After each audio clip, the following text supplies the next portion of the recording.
धरती पर जितने भी प्रकार के खाद्य पदार्थ पाए जाते हैं वो सिर्फ मनुष्य की भूख को ही शांत नहीं करते, साथ के साथ उनसे हमें कई प्रकार के विटामिन, प्रोटीन, आयरन, कैल्शियम आदि बहुत कुछ मिलता है।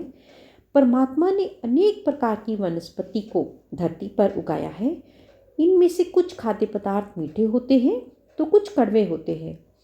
कुछ खाद्य पदार्थ कसैले होते हैं तो कुछ का कोई टेस्ट ही नहीं होता।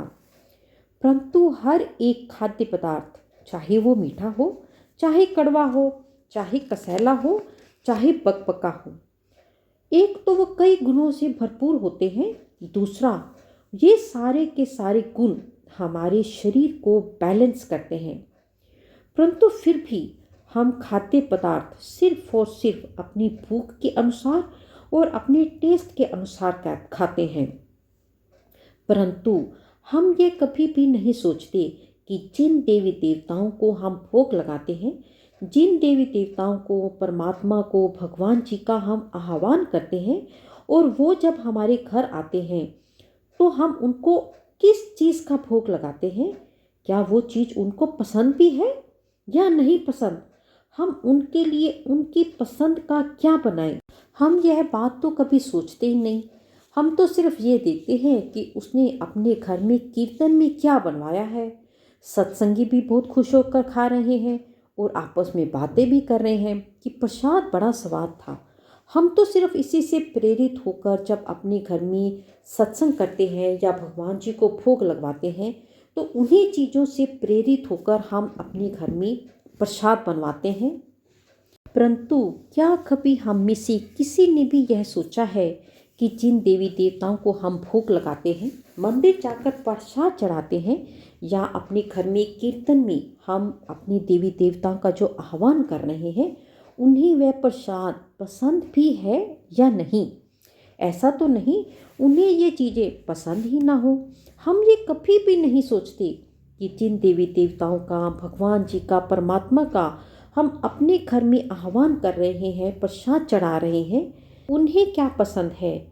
चाहे कोई आम आदमी है, चाहे कोई विशेष देवी देवता है, भगवान जी हैं, परमात्मा है, जब हम उन्हें अपने घर में आमंत्रित करते हैं या उनके लिए कुछ लेकर जाते हैं और उनका पसंदीदा भोजन खाने को ही नहीं देते तो वह खुश क्या होंगे, वह हमें आशीर्वाद क्या देंगे।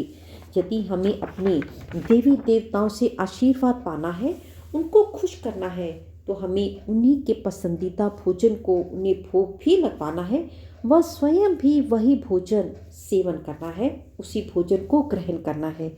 यदि आपने सिर्फ और सिर्फ यही एक काम कर लिया तो आपके सारे रुके हुए काम, रुका हुआ पैसा, कर्जे से मुक्ति, संतान का सुख, संतान से सुख, आपका दाम्पत्य जीवन खुशी से भरा हुआ होगा, आपका घर धन धान से भरा रहेगा। आपके घर में भगवान हर हर महादेव, भगवान विष्णु महाराज जी के साथ साथ माता लक्ष्मी जी आपके घर में दौड़ी चली आएंगी, साथ के साथ स्थायी रूप से वास भी करेंगी। भगवान राम जी के साथ साथ माता सीता जी भी आपके घर में आएंगे भी और स्थायी रूप से निवास भी करेंगे। भगवान शिव जी के साथ साथ माता पार्वती जी भी आपके घर आएंगे और साथ के साथ स्थायी रूप से निवास भी करेंगे। सिर्फ और सिर्फ यही एक साधारण सा उपाय करने से आपको सभी देवताओं के, परमात्मा के, भगवान जी के अनेकों आशीर्वाद प्राप्त होंगे।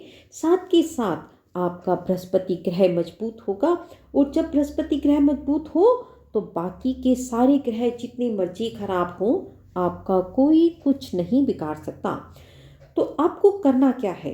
नंबर 1, जब भी आप कीर्तन अपने घर में कीर्तन करवाएं, सत्संग करवाएं, मंदिर में प्रसाद चढ़ाएं या अपने घर में भगवान जी को भोग लगवाएं, तो सबसे ज़्यादा जरूरी बात है वो ये कि हमारा प्रसाद भारतीय व्यंजन होना चाहिए, क्योंकि सारे के सारे देवी देवताओं ने भारत में जन्म लिया है, इसीलिए उनके पसंदीदा भोजन भी भारतीय व्यंजन है। इटालियन पास्ता, पिज़्ज़ा, मैगी नहीं है। देवी देवताओं को ज़्यादा तीखे पदार्थ, मसालेदार पदार्थ, चटपटे पदार्थ बिल्कुल भी पसंद नहीं आते। भगवान जी को, देवी देवताओं को साधारण से बने हुए प्रसाद ज़्यादा पसंद आते हैं। नंबर 2, सिर्फ और सिर्फ शुक्रवार के दिन आप 3 प्रकार की सब्जियों या फल में से किसी भी एक चीज़ का भोग जरूर लगवाइए, क्योंकि शुक्रवार का दिन बृहस्पति का दिन होता है, सूर्य भगवान का दिन होता है। और जब आपके बृहस्पति मजबूत हो गए तो आपका कोई कुछ भी नहीं बिगाड़ सकता। आपको भगवान जी को इनका भोग लगवाना है, साथ के साथ स्वयं भी इसी का सेवन करना है। उसमें से पहली सब्जी है नंबर 1, कद्दू। क्या आप जानते हो कि कद्दू की सब्जी हर देवी देवता को अत्यंत प्रिय है? सबसे ज़्यादा पसंद है भगवान विष्णु महाराज जी और साक्षात माता लक्ष्मी जी को कद्दू की सब्जी अत्यंत प्रिय है। और कद्दू की सब्जी का भोग किस दिन लगवाना है? कद्दू की सब्जी का भोग हमें हर शुक्रवार को लगवाना है, क्योंकि शुक्रवार का दिन भगवान विष्णु महाराज जी का दिन है, साथ के साथ सूर्य देवता का दिन भी है। और शुक्रवार के दिन भोग लगवाने से हमारा बृहस्पति मजबूत होता है। शुक्रवार के दिन कद्दू की सब्जी का भोग लगवाइए और खुद भी खाइए। कद्दू की सब्जी का भोग लगवाने से माता लक्ष्मी जी और स्वयं भगवान विष्णु देव जी हमारे घर में दौड़े चले आएंगे और स्थायी रूप से आपके घर में वास भी करेंगे। और जब माँ लक्ष्मी जी ने आपके घर में स्थायी रूप से वास कर लिया तो सारी की सारी परेशानियां, चाहे वो धन संपत्ति से संबंधित हो या रोगों से संबंधित हो, कोई भी आपकी परेशानी हो, सारी की सारी बहुत जल्दी अपने आप खत्म हो जाएंगी। और सबसे बड़ी बात यह है कि ये सब्जी, कद्दू की सब्जी हमें 12 महीने मिलती है। ऐसा नहीं है कि आज ये सीजनल सब्जी है, आज हम इसका भोग लगवाएं तो गर्मी में किस चीज़ का भोग लगवाएंगे। 12 महीने सब्जी मिलती है, तो हमें उनकी पसंदीदा चीज़ ढूंढने में भी मुश्किल नहीं आएगी। नंबर 2, शक्करकंदी। शक्करकंदी जो हम खाते हैं ये पेड़ की जड़ होती है।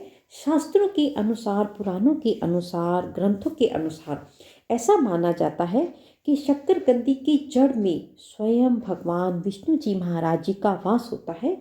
जब भी आप बाजार से शक्करकंदी खरीद कर घर लाते हो तो साथ के साथ आप भगवान विष्णु जी का आशीर्वाद भी अपने साथ घर लेकर आते हो। शक्करकंदी के साथ साथ भगवान विष्णु जी महाराज जी साक्षात आपके साथ आपके घर में आते हैं। और जब भगवान विष्णु जी महाराज जी साक्षात आपके घर आते हैं तो साथ साथ माता सीता जी भी आपके घर आती हैं। वैसे तो शक्करकंदी का भोग भी आपको शुक्रवार को ही लगवाना है। शक्करकंदी को शुक्रवार के दिन भोग लगवाने से हमारा बृहस्पति ग्रह मजबूत होता है। और जब हमारा बृहस्पति ग्रह मजबूत हो गया तो सारे के सारे ग्रह जितनी मर्जी खराब हो, हमारा कोई कुछ नहीं बिगाड़ सकता, सब कुछ हमारे साथ ठीक ठाक होता है। परंतु शक्करकंदी 12 महीने नहीं मिलती, इसलिए जैसे ही शक्करकंदी का सीज़न शुरू हो, शक्करकंदी सर्दियों में मिलती है, जैसे ही सर्दियों में शक्करकंदी आनी शुरू हो जाए वैसे ही आप शुक्रवार के शुक्रवार शक्करकंदी का भोग लगवाते रहिए। इसी के साथ साथ जब तक सीज़न की शक्करकंदी रहे आप अपने घर में एक शक्करकंदी अवश्य रखिए, क्योंकि ये साक्षात भगवान विष्णु जी का आशीर्वाद होता है, माता लक्ष्मी जी का आशीर्वाद होता है ना। कितना आसान सा उपाय। नंबर 3, तीसरा है फल, और इस फल का नाम है सीताफल। कहा जाता है जब माता सीता ने रावण की अशोक वाटिका में अपना समय व्यतीत किया था तब उन्होंने सिर्फ और सिर्फ इसी फल को ही खाया था, तभी से इस फल का नाम पड़ गया सीताफल। क्योंकि इस फल को माता सीता जी ने खाया था इसलिए यह फल भगवान राम जी को भी अत्यंत प्रिय है। और जब यह फल भगवान राम जी को अत्यंत प्रिय है तो उनके अत्यंत प्रिय सेवक हनुमान जी को भी यह फल अत्यंत प्रिय है। इसीलिए चाहे मंगलवार के दिन और चाहे शुक्रवार के दिन आप अपने घर में, मंदिर में या सत्संग में सीताफल का भोग जरूर लगवाएं। ऐसा करने से कलयुग के साक्षात देवता हनुमान जी का आपके घर में स्थायी रूप से वास होगा। कहा जाता है, और ये सच भी है, कि स्वयं भगवान राम जी ने हनुमान जी को यह वरदान भी दिया हुआ है कि कलयुग में तुम मेरे भक्तों के और अपने भक्तों के दुख दूर करोगे। जो भी तुम्हें मन से पुकारेगा, यहाँ पर अमीर और गरीब का कोई लेना देना नहीं है, तुम उसके पास साक्षात पहुँचोगे, उनकी प्रार्थना सुनोगे, उनके कष्टों को दूर करोगे। और वैसे भी कलयुग में जय भगवान जी जल्दी प्रसन्न हो जाते हैं। इसीलिए जो भी दिन आपको ठीक लगे, चाहे मंगलवार का चाहे शुक्रवार का, सीताफल का भोग जरूर लगवाएं।